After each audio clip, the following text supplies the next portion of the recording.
So what are we gonna do now? So I have a bunch of these onion sets here. Okay. And little yellow onion sets. The most popular one is the yellow onions. There's whites and there's reds as well. But I think a lot of people get confused with these. They love them because they're easy to plant, but they don't love them because they never make bulbs. The reason they never make bulbs is that onion being a biennial, meaning that it makes its flower the second year, grows the first year, rests, and then next spring comes up and it goes to flower, makes it seed. These little bulblets thinks it's year 2, and they want to make a flower. So we're not gonna try to grow a bulb out of this. We're gonna use these as green onions. So that's where, I mean, if you use these as green onions, you're gonna be so satisfied. They grow so fast. The roots shoot out within a week. There's white roots just like pouring out of them, and within a few weeks you've got a green top, and then a few weeks after that you're eating onions. So you're eating onions in the winter? yeah, early spring, February. By February we'll be eating onions for sure. Okay. Let me show everybody what we're looking at here. Cool. You got it. Sure, yeah, you could come a little closer. Okay, cool. So yeah, Right. I mean, so it's just these guys. One thing you can do if you really want to try to get a bulb out of these is to look for the absolute smallest one, probably smaller than that, 1/4 inch or smaller. This one's probably 1/3 of an inch. But so the small, they might think it's year 1. You might get lucky and it'll make a bulb. But this guy already thinks for sure. He's like, I've definitely got a year underneath my belt. I'm gonna make myself a flower. That's what he's saying to himself as soon as he gets planted. So give me some soil. I'm not exactly sure what. Is the fuck's going on here? Yeah, I'm a little bit confused. Okay, so maybe we could clear it up. So what you're saying is that these take 2 years to flower. Onions do, yeah. They take 2 years to flower. So the first year, you would eat it as a bulb, the little onion. But if you the first. Yes. If you were to plant this, Yes. when you plant this, you're just going to get an onion. You're just going to get an onion plant. Oh, right. And then if you let it go that second year. No, this thinks it's its second year because they're thinking it's second year. Why is that? Why do they think they're second Because the guy that planted these, he planted them in probably that last spring, this spring, and he grew them for about a month or 2, and then he deprived them of water, and then they went to bulb. Okay. So there's that first year. So this guy, he thinks, oh yeah, I got that first year because I started from a seed, and now I'm gone to my first dormancy, and I'm thinking I'm a yearling because I'm fat. And so as soon as I break dormancy again, that's year 2. So I'm going to start growing. My gig is to make a flower because I'm a biennial, second year. So this thing it's going to make that hollow stalk and no bulb, and it's going to focus on a flower and all that kind of stuff. Okay. So green onions in a few weeks. Green onions in a few weeks. Awesome. Yeah. Okay, cool. Yeah. What's next? Yeah, so... What do we got here? Yeah, I did mention these last week that parsley is a great winter crop, you know. Yeah. It's another herb that's just really good for us. And tons of minerals, green, chlorophyll, up the yazoo. So good for us. Cilantro is another one that people get a little challenged by in the summertime because you want it with your tomatoes. And it's a cool weather crop. Hi, parsley. And this is another name for this guy. It's Chinese parsley too, cilantro. But they like cool weather. Not cold weather. You know, no one likes cold weather. But cool weather, 50s. They like that.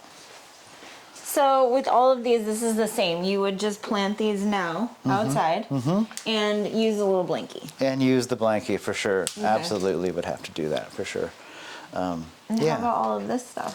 Yeah, so that's included. Yeah, so I've got some Lacinato kale, a nice Italian heirloom kale, also called dinosaur kale.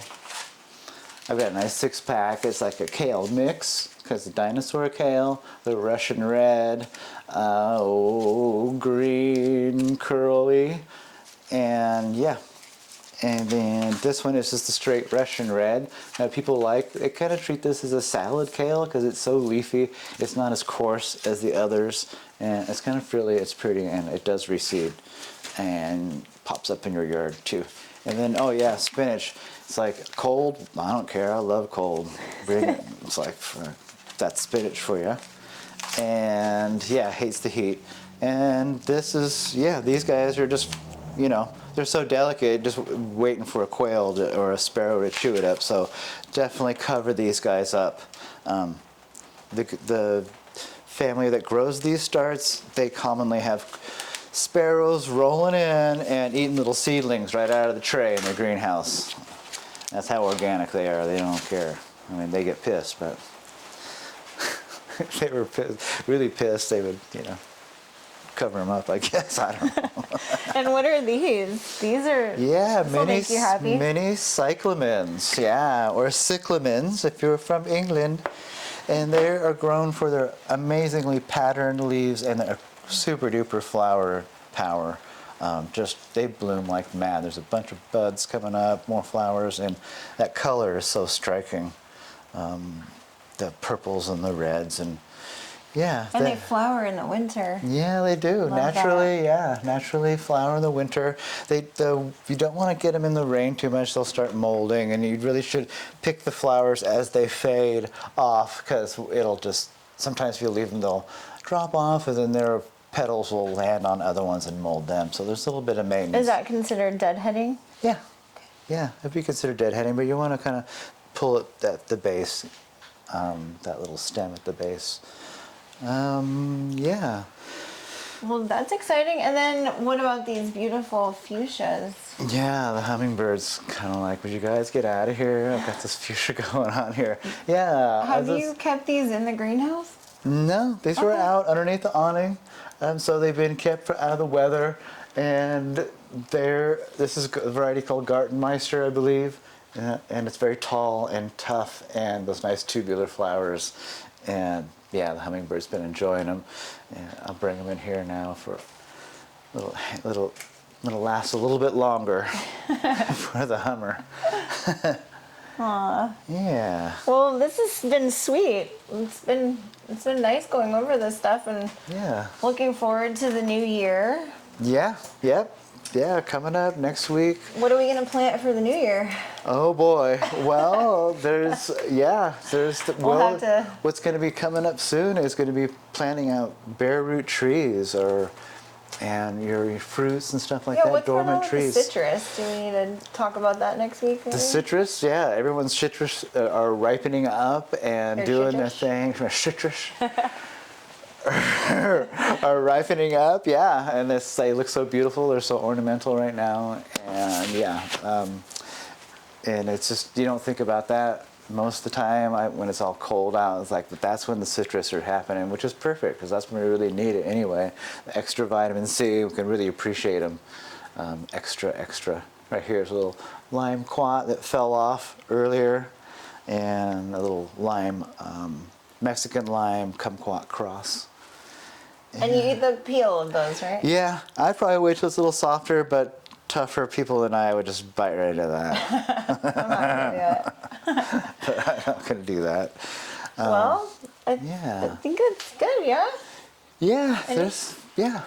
Yeah, so Thank you. you're welcome, and thank you. And it's been another good episode. Yeah. I'm glad you're all tuned in and watched us here on our thank you plant for watching. adventures. Our Roots Brew adventures. Yes, slow and low. That's right. Okay, thank you. Thank you. Thanks again.